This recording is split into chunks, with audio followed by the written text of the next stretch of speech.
I never thought the wide-open skies of Montana would feel like a cage, but that's what my life became after Dad died. Our little ranch outside Billings was once full of simple joys, riding horses through the golden prairies, helping Dad mend fences under the relentless sun, and Mom's laughter echoing as she baked pies from the apples in our orchard. I was Emily Hayes back then, just 14, with dirt under my nails and dreams as big as the Rockies. Dad was the heart of it all, a sturdy rancher who worked the land with quiet pride, teaching me to rope calves and fix tractors. But one scorching July afternoon, while he was out checking the cattle, his heart just gave out. He collapsed in the dust, gone before the ambulance could navigate the bumpy dirt roads. The grief hit Mom like a stampede. Susan Hayes, my mom, had always been the steady one, managing the books for our small operation and volunteering at the local church. But without Dad, she withered. I'd find her staring at his empty chair at the kitchen table, her eyes vacant, the ranch chores piling up around us.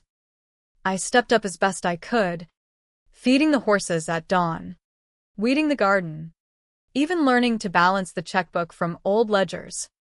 But inside, I was crumbling too, wondering how we'd keep the place afloat with bills mounting and the drought turning our fields to dust. That's when Hank Dawson showed up. He owned a construction outfit in town, Dawson Builds, specializing in barns and fences for the big ranches. Our barn roof had caved in during a brutal hailstorm, and Mom couldn't afford the fix. Hank offered to do it for free, calling it neighborly duty with that charming grin that crinkled his eyes. He was a big man, broad-shouldered from years of hard labor, with a drawl that sounded like home. At first, I was grateful. He brought his crew, hammered away under the hot sun, and refused Mom's offers to pay. "Your husband was a fine man, Susan," he'd say. "Least I can do." It started innocently enough. Coffee after church suppers, Hank helping with the irrigation system, even bringing groceries when he heard about our tight finances. He was patient, almost too much so, like he was studying us, figuring out where we were weakest. By fall, he was at our dinner table, sharing stories of his own ranching days. Mom started smiling again, her cheeks regaining color, and I wanted to believe this was our second chance.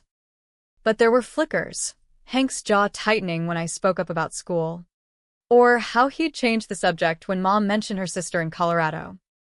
I pushed the unease down, telling myself it was just adjustment.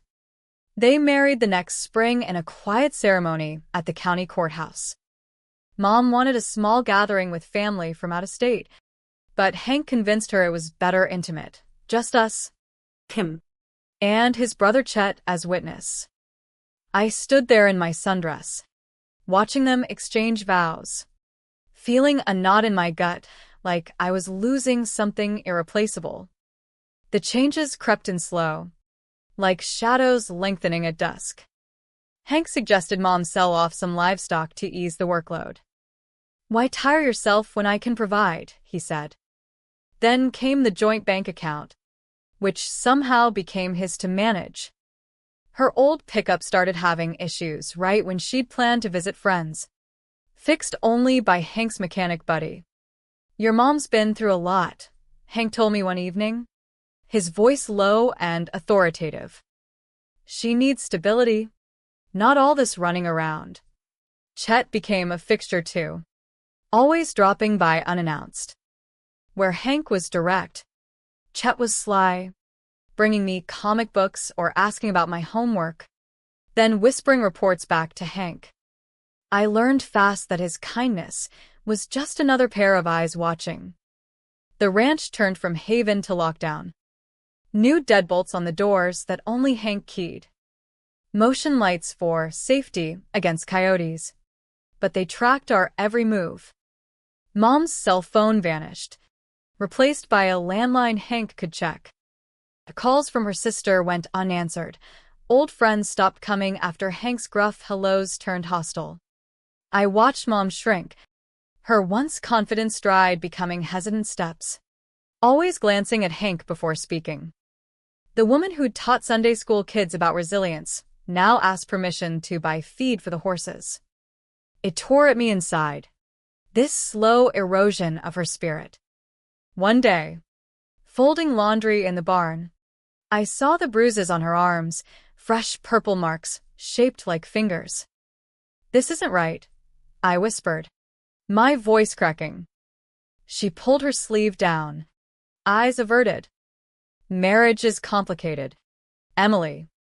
Hank provides for us. He loves in his way."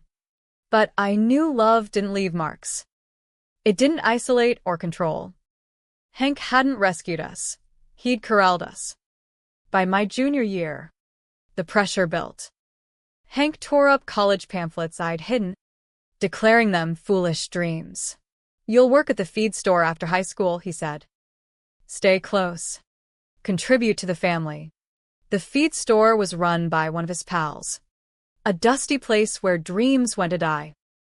I lay awake nights, staring at the ceiling beams, my mind racing with what-ifs. How could I leave Mom behind? But staying meant surrendering my future too.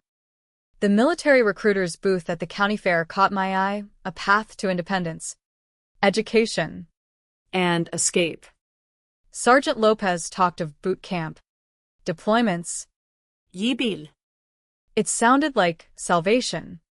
Inside, doubt gnawed at me. Was I abandoning her? Could I really break free?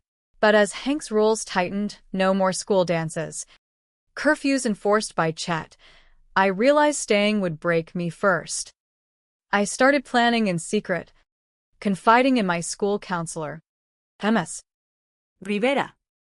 She helped map options, warning about age of consent for enlistment. My 18th birthday was months away, a beacon in the darkness. But Hank sensed the shift. Chet started chauffeuring me to school. My room searched routinely. The ranch felt like a pressure cooker, ready to explode. One November night, I overheard Hank on the phone with his feed store buddy. "Get the girl working early. Toughen her up before she bolts." My heart pounded. They were closing in. "You can't make me," I told Mom the next day, mucking stalls while Chet was out. She glanced fearfully at the house. "Please, Emily, don't fight it. It'll only make things worse." She showed me a fresh bruise, hidden under her shirt. "It can always get worse." That sealed it. On my birthday, I'd enlist loud and clear, with witnesses, documentation of the abuse, photos. Ms. Rivera helped me take discreetly, notes on the isolation. I wouldn't just flee. I'd lay the groundwork to come back for her someday. Turning 18 felt like breaking through a barbed wire fence, raw and liberating. That Tuesday morning, Hank grinned over breakfast, fork spearing his eggs. Feed stores waiting after school. "Emily, Chet'll drive you." I nodded, swallowing the lie like bitter coffee, my eyes meeting Mom's for a split second. Did she see the resolve in them? The recruiter, Sergeant Lopez, met me at school at 3. Paper signed in secret with Ms. Rivera's witness. We drove straight to the bus station, my heart hammering as the ranch receded in the rear view. Freedom tasted like dust and diesel, but guilt clawed at me, leaving Mom in that hellhole. "She'll be okay," I told myself. But the lie echoed hollow. Fort Carson in Colorado was my new world, a sprawling base nestled against the Rockies, where drill sergeant's bellows replaced Hank's commands. "Hayes, move your ass," Sergeant Ramirez yelled on day one, and I dropped for push-ups, muscles burning. But this pain was chosen, not inflicted. It built me up, not tore me down. My bunkmate, Riley Thompson from Nevada, spotted the survivor in me right away, the way I scanned rooms. Slept light. Bad home? She asked during night watch. Stepdad, I muttered. Mine was the streets, she replied. We bonded over that shared edge. Her teaching me quick dodges from bar fights. Me helping with map reading. Basic training stripped me bare and rebuilt me stronger. Obstacle courses that felled others? I conquered them, imagining each hurdle as Hank's barriers. The mental drills, endless inspections, sleep deprivation, bounced off the armor I'd forged in silence. You've got grit. Hayes, Ramirez said after a grueling march. Officer potential. I chased every opportunity. Advanced training. Marksmanship quals. Leadership courses. Each badge was a brick in my wall against the past. But Mom haunted my thoughts. Rare calls home were monitored. Hank's presence like a shadow. I'm fine. A sweetie, she'd whisper. Voice thin. Focus on you. You can leave. Mom. There are hotlines. Shelters. Click. The line went dead, leaving me staring at the phone. Rage simmering. Deployed to the Middle East. The desert heat reminded me of Montana summers. But the dangers were real. Patrols. IED threats. Yet, paradoxically, I felt safer than on the ranch. Distance dulled Hank's reach. But not my worry. Letters from Mom grew sparse. Her words careful. Censored. Things are quiet here. Quiet meant controlled. Back stateside at Fort Carson, I threw myself into work, rising to sergeant. Riley became my rock, pushing me to address the unresolved. You escaped, but she's still trapped. Plan the rescue. We researched domestic violence laws, restraining orders, evidence needed for custody or divorce. Colorado statutes were clear. Proof of abuse could lead to arrests. Asset freezes. Inside. Conflict raged. Part of me wanted revenge. To storm the ranch and drag Hank out by his collar. But another voice, softer, whispered about healing, about justice over vengeance. I started building a case discreetly. Old photos from MS. De vera. Affidavits from neighbors who'd seen bruises, but stayed silent. A PI friend from base tailed Hank, documenting his business, trips that left Mom isolated. Chet's involvement emerged too, helping enforce the lockdown. Even forging docs to control the ranch finances. Legally, it was fraud. Coercion under Montana law. Mom's calls grew desperate. He's talking about selling the ranch. Emily says it's too much for me alone. My blood boiled. Dad's legacy. Our home. Pawned for control. Get out now, I urged. I can help. But fear held her. Finally, after a tearful midnight call where she admitted fresh injuries, I acted. With Jag's advice, I filed for emergency guardianship, citing abuse. A welfare check from Billings PD confirmed it. Bruises, isolation. They issued a temporary protective order, barring Hank from the property. Riley and I drove the 12 hours to Montana, hearts pounding. Arriving at dusk. The ranch looked smaller, withered like Mom. Hank was gone on business, Chet lurking nearby. Mom opened the door, eyes wide. Emily. We hugged. Her frame frail. I'm getting you out. Packing was frantic, documents, photos. Dad's old rifle for sentiment. Chet showed up, blocking the drive. Hank won't like this. Tell him to talk to the courts, I snapped, showing the order. He backed off, but his glare promised trouble. Driving away, Mom in the passenger seat, tears streamed down my face. Relief mixed with terror. What if they followed? Inside, I wrestled. Was this revenge or rescue? The line blurred, emotions churning like a storm over the plains. Settling Mom at base housing, I watched her bloom slowly, counseling sessions, simple freedoms like grocery shopping alone. But Hank's calls started. Veiled threats. You'll regret this, girl. Legal wheels turned. Divorce papers filed. Abuse charges pending. Evidence mounted. Bank records showing embezzlement. Witnesses from town stepping forward now that the fear lifted. Chet flipped early, testifying against Hank for a plea deal, revealing years of manipulation. My internal storm intensified, hatred for Hank warred with pity.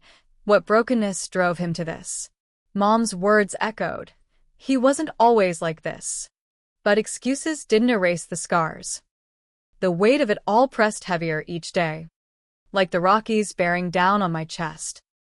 Mom's presence at Fort Carson was a balm and a burden, seeing her regain strength.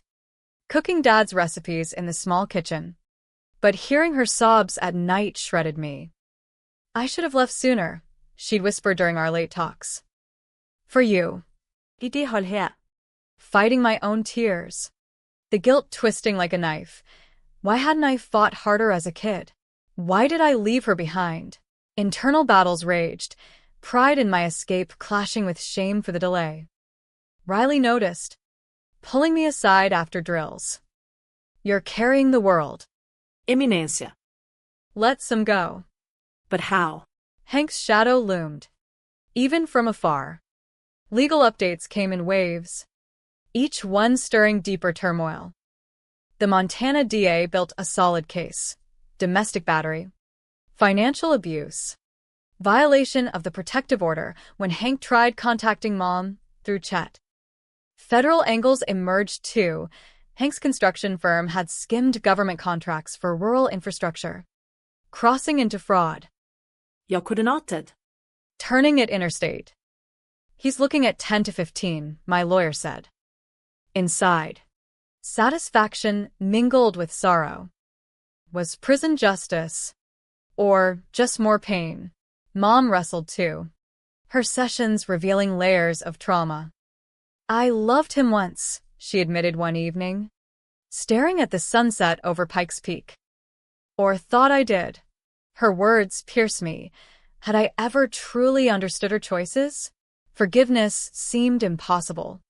Yet her vulnerability cracked my armor. Deployment loomed again. But I deferred, citing family crisis. Nights blurred into planning, therapy for Mom, job training at the base exchange. She started volunteering at the chapel, her old spark returning. But calls from Billings haunted, old neighbors reporting Hank's rants at the bar. Chet slinking around town. He's unraveling, Riley said, reviewing PI reports. Unraveling meant dangerous. My mind spun scenarios. What if he showed? Could I protect her without becoming the monster? The internal conflict peaked during a counseling session I joined. Anger is valid, the therapist said. But holding it poisons you. Tears flowed then. Years of suppressed rage surfacing. I wasn't just angry at Hank. I was furious at myself for the powerlessness I'd felt. As winter blanketed the base in snow, mirroring the chill in my soul, Mom's divorce finalized. The ranch reverted to her. Hank's assets frozen. But victory felt hollow. His pleas through lawyers begged reconciliation. He wants to talk, Mom said softly. Says he's changed. Doubt flooded me. Changed? Or manipulative? We debated endlessly, her hope clashing with my cynicism. People can heal, she insisted. Like us. Her words stirred a storm. Hope flickered. But fear drowned it. What if she went back? The thought gutted me, reopening old wounds. Chet's testimony sealed Hank's fate, detailing the coercion, the hidden cameras, even forged signatures on ranch deeds. I was scared too, Chet confessed in deposition transcripts. Reading them, Pity crept in, Hank's brother. Trapped in loyalty's web. Emotions layered thicker. Betrayal. Yes. But understanding his weakness humanized him. Mom cried reading it. We were all victims in a way. Her empathy challenged me. Could I extend it to Hank? No. Not yet. But the seed planted, germinating in quiet moments. Spring brought thaw. And with it, escalation. Hank violated bail, showing at the ranch to collect belongings. Deputies arrested him. But not before he trashed Dad's old tool shed. Photos arrived via email. The destruction a gut punch. Why? I raged internally, pacing my quarters. To hurt us still, or his own despair. Riley grounded me. Focus on the win. He's deeper in now. But wins felt Pyrrhic. The emotional toll mounting. Mom's health dipped. Anxiety attacks from the stress. Holding her through one. I confronted my depths. This wasn't just about justice. It was about breaking free from hate's chains. The trial date set. Pretrial hearings revealed more. Hank's childhood abuse. Explaining but not excusing. Mom attended virtually. Her testimony raw. He isolated me, bruised me, but I stayed for stability. Hearing it, my heart ached anew. Her strength in vulnerability shamed my hardness. Internal monologues consumed me. Am I fighting for her? Or my own vendetta? The drama intensified as Hank's lawyer pushed for plea, probation, therapy. No, I urge mom. But her eyes held doubt. What if redemption's possible? The question haunted. Emotions cresting like a flash flood, drowning logic in turmoil. The storm inside me raged fiercer than any Montana blizzard. Every thought a whirlwind of doubt, rage, and reluctant compassion. As the trial neared, sleep evaded me. My mind replaying scenarios. Hank in court, his face twisted in defiance or remorse. Mom's testimony could shatter her anew. What if it broke her spirit? You're overthinking, Riley said during a run along the base trails. But how could I not? This wasn't abstract justice, it was our lives. Frayed and raw. Guilt amplified. Had my escape accelerated Hank's cruelty? Or saved us both? The questions looped endlessly, each cycle deepening the ache. Pretrial motions hit like gut punches. Hank's defense claimed diminished capacity, alcoholism, PTSD from his own rough upbringing on a failing ranch. Evidence photos of Mom's bruises countered. But hearing his story stirred unwanted empathy. He's human, Mom murmured after a hearing. Flawed like us. Her words ignited fire. Human? After the isolation. The control? Yet.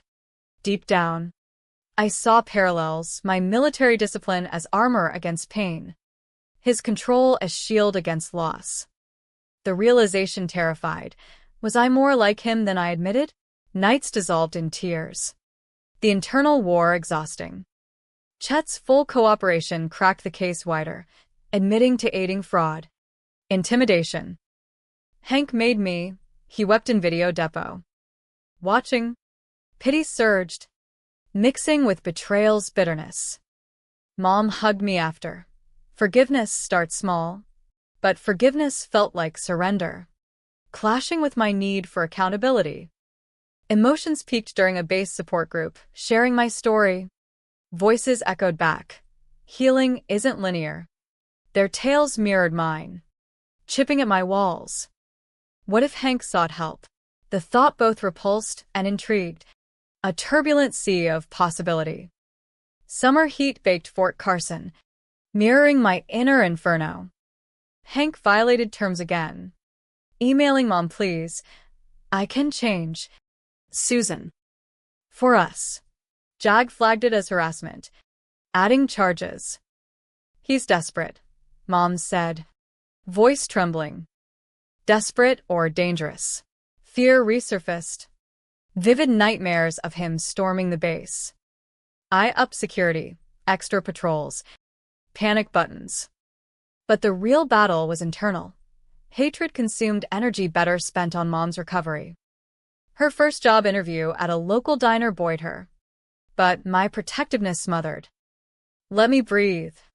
Emily," she pleaded. The rebuke stung. Forcing reflection. Was I controlling now? In the name of love. The climax built as trial loomed. Hank requested mediation, restorative justice, per Montana's progressive options. A chance to apologize, his lawyer said. Mom considered it. For closure. Panic gripped me.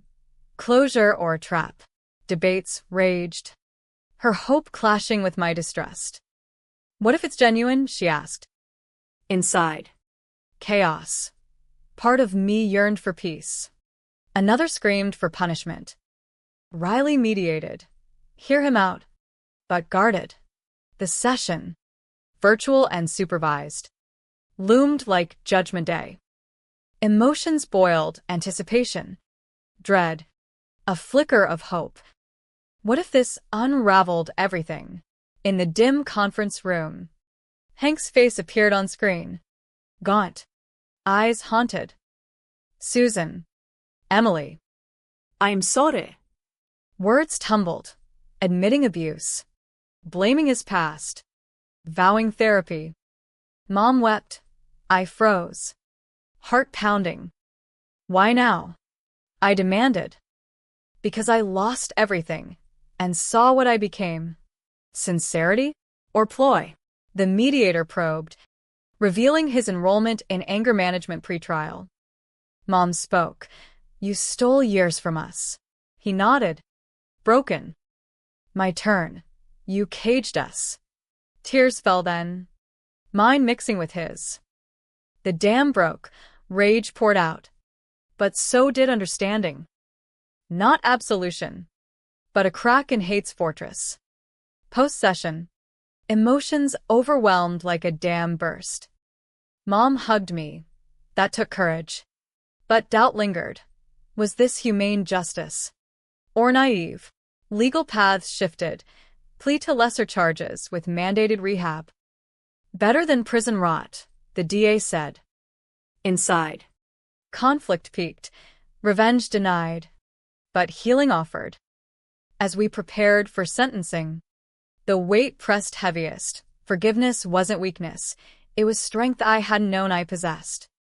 The drama crescendoed, leaving me raw, transformed. The torrent inside me reached its zenith. A maelstrom of raw, unfiltered agony and tentative light, every fiber screaming from the emotional onslaught. Sentencing day arrived. The courtroom in Billings a pressure chamber for my soul.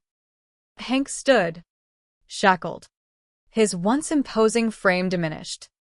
Mom beside me, her hand in mine, trembling yet steady. As the judge recited charges, abuse, fraud, violations, Hank's eyes met ours, pleading silently. I've enrolled in rehab, he said in allocution. I want to make amends. Words that could be empty, yet they pierced deeper than any bruise. Mom squeezed my hand. I fought sobs. The internal clash apocalyptic, hatred's remnants warred with emerging mercy. Was this the lesson that broken people could mend? The judge opted for leniency, 5 years probation, mandatory therapy, restitution for the ranch damages. No contact unless we initiated. Redemption requires action, she intoned.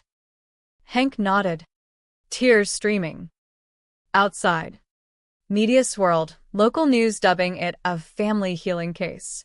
But for me, the real story was internal. Waves of relief crashed against lingering fury. Why not prison? I whispered to Mom later. Back at the ranch we'd reclaimed. Because chains don't heal hearts, she replied, her wisdom gutting me anew. We walked the fields, golden under the sun, and I broke, sobs for lost years. For Dad. For the girl I'd been. Emotions peaked, cathartic and crushing. Chet visited weeks later, reformed, offering help mending fences, literal and figurative. I was weak, he admitted. Accepting his apology cracked me further. Floods of forgiveness mingling with pain. Inside. Revelation dawned. True strength lay in vulnerability, not vengeance. Mom thrived, starting a support group for rural abuse survivors. Your courage inspired me, she said. Her pride healed fractures I didn't know existed. Hank's letters came. Supervised, progress reports from therapy. Genuine remorse. Reading one. I wept. I see now the monster I became. Response? I wrote back. Guarded. Healing takes time for all. The act liberated. Emotions soaring from despair to tentative hope. Riley's visit sealed it. You chose humanity over hate, she said over coffee. Reflecting, the weight lifted. The midnight fears. The ranch's shadows. Transformed into lessons. We weren't victims. We were victors through compassion.